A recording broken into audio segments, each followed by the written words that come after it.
On continue avec les nouveautés. Celle-ci est beaucoup plus récente. C'est une discipline qui est arrivée en France il y a 2 ans.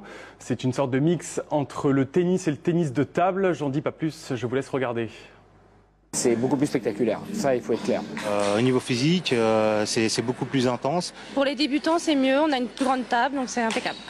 Paris, Lyon, Tours, l'Ultimate Ping gagne peu à peu la France et semble conquérir nombre d'amateurs et pongistes confirmés.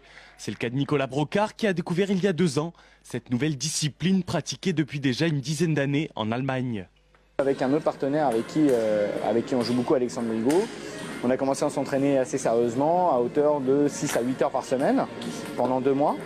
C'était en 2013.